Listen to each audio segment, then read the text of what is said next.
I was shaking so hard I could barely hold the phone. My 9-year-old son was curled up on the couch, clutching his stomach, his face pale in a way I had never seen before. He kept whispering, "Mom, it hurts," like he was trying not to scare me. But I was already terrified. My car was in the shop, engine blown. No warning, no backup. I dialed my parents. My mom answered on the third ring, annoyed. "What is it?" "Mom, I need the car. Please." "He's in pain. I think something's really wrong. I need to get him to the hospital now." There was a pause, then a sigh. "Not my problem. Figure it out. Your sister has an important meeting. She needs the car." I blinked, thinking I misheard. "Mom, he's 9 and your sister's career matters. Don't start this again." In the background, I heard my sister's voice. Calm, unaffected. "Tell her I can't be late." Something inside me went completely still. I looked at my son, curled tighter now, trying not to cry. "Okay," I said quietly. I hung up. No yelling, no begging, nothing. I grabbed my phone again, but not to call them back. Because in that moment, I realized something I should have seen years ago. And this time, I wasn't going to forget it. I had seen this before. Not the hospital part, not the panic, but the way they chose her every single time. Growing up, it was always small things first. Her school trips mattered more. Her birthdays were bigger. Her mistakes were understandable. Mine were disrespectful. I learned early to stay quiet, to not expect too much. But this was different. I wrapped a blanket around my son and rushed outside, my hands trembling as I tried to book a ride. No drivers, no availability, just a spinning screen and rising fear. "Mom," his voice cracked behind me. I didn't wait anymore. I ran to the neighbor's house and knocked like I was trying to break the door. Mr. Khan opened it, startled. One look at my son and he didn't ask questions. "Get in." The drive felt endless. Every red light felt personal. I kept watching my son. In the back seat, his eyes half closed now, his breathing uneven. "Stay with me, baby." "Just a little more," I kept whispering. When we finally reached the hospital, they rushed him inside immediately. Hours blurred together. Tests, nurses, waiting. A doctor finally came out, his expression serious. "You brought him just in time," he said. My chest tightened. If you had waited longer, this could have been much worse. I nodded slowly, but inside something shifted. Because while I was sitting there shaking, replaying everything, I knew this wasn't just neglect anymore. This was something else entirely. The next morning, my phone started ringing. I didn't pick up once, twice, 10 times. By the time it hit 38 missed calls, I just stared at the screen and let it go silent again. My son was sleeping beside me, finally stable, machines softly beeping around him. I should have felt relief. Instead, I felt clear. Not angry, not loud, just clear. I opened my messages. "Mom, call me back immediately." "Dad, you're being dramatic. Again." "My sister, you better not make this about you." I almost laughed. About me? I looked over at my son, his small hand resting on the hospital blanket, IV taped to his arm. This was never about me, and that's when it hit me. It never had been. I didn't reply, not to any of them. Instead, I started thinking. Really thinking. I replayed everything. The call, their tone, the way they didn't even hesitate. No concern, no second thought, just a decision. Like we didn't matter. Like he didn't matter. My phone buzzed again. This time I picked it up, but not to answer. I opened a note, then another. Names, dates, moments. Every time they chose her, every time I stayed quiet, I wasn't reacting anymore. I was collecting because for the first time in my life, I wasn't trying to be understood. I was preparing to be done. I didn't go home right away. When my son was finally discharged, I took him to a quiet place instead. A small rental I booked for a few days. I needed space, not just from them, but from everything I thought I knew. That night, while he slept, I opened my laptop. I don't know what pushed me to check. Maybe it was instinct. Maybe it was years of silence finally breaking. I logged into the old family account my dad once added me to. For emergencies, he had said. What I found didn't feel like an emergency. It felt like a plan. Property transfers signed weeks ago. The house, the summer place, even the savings account my mother always called family security. All of it moved, all of it under my sister's name.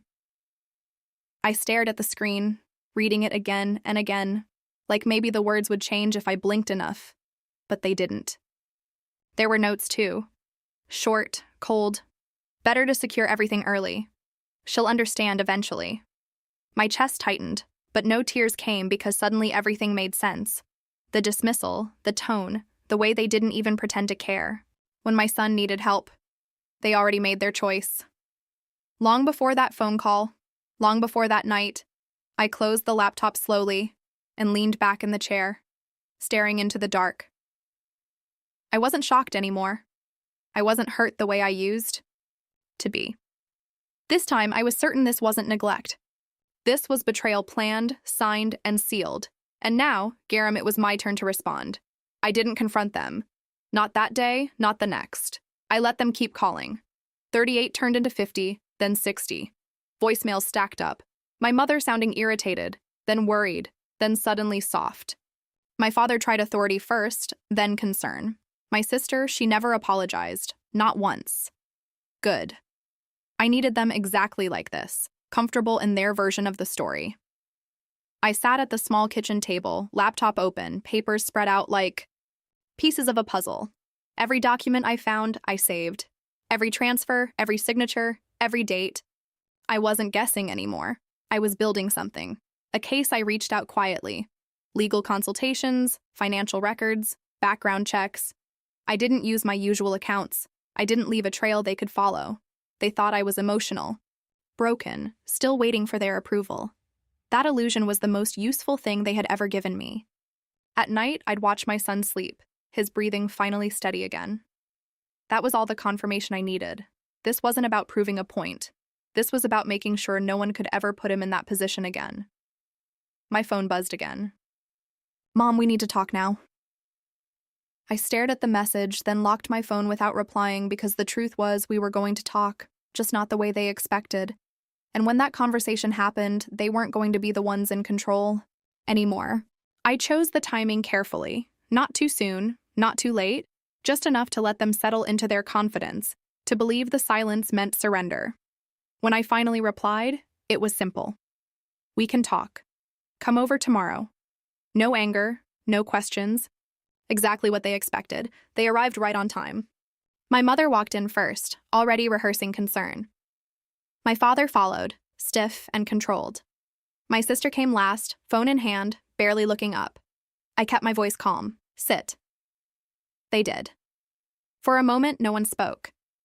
Then my mother reached for my hand. We were worried. You overreacted. I slid a folder across the table. She stopped. My father frowned. What is this? Just look, I said. Pages turned slowly at first, then faster. I watched their faces shift. Confusion, recognition, then something sharper. My sister finally looked up. Where did you get this? I didn't answer. Instead, I tapped my phone once. A soft click echoed in the room. My father's eyes snapped toward it. What was that? Nothing, I said calmly, just making sure we don't forget anything from this conversation. Silence, heavy, uncomfortable.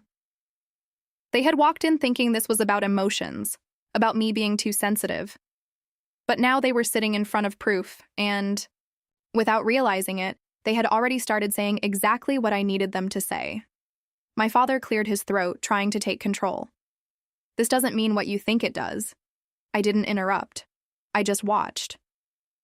My mother flipped through the papers again, her hands unsteady now. We were protecting the family. You've always been unpredictable. Unpredictable? I almost smiled. My sister leaned back in her chair, crossing her arms. Let's not pretend. You were never going to handle responsibility like I do. There it was. Clean, clear, on record. I tapped my phone again, not breaking eye contact. Say that again. She hesitated. Too late. My father slammed his hand on the table. Enough of this. You're blowing things out of proportion. We did what was best. For who? I asked quietly. Silence. No one answered. I slid one final document across the table. This one? They hadn't seen before. My father picked it up first. His face drained almost instantly. What is this? A formal notice? I said, everything you transferred, every decision you made without my consent has been legally challenged. My mother's voice shook. You would, and I already did. My sister stood up abruptly. You're going to destroy this family over money. I looked at her steady. No, I said softly. You did that. I'm just finishing what you started. For the first time, they had nothing left to say. No excuses, no control, just consequences. And the silence that followed, that was their collapse.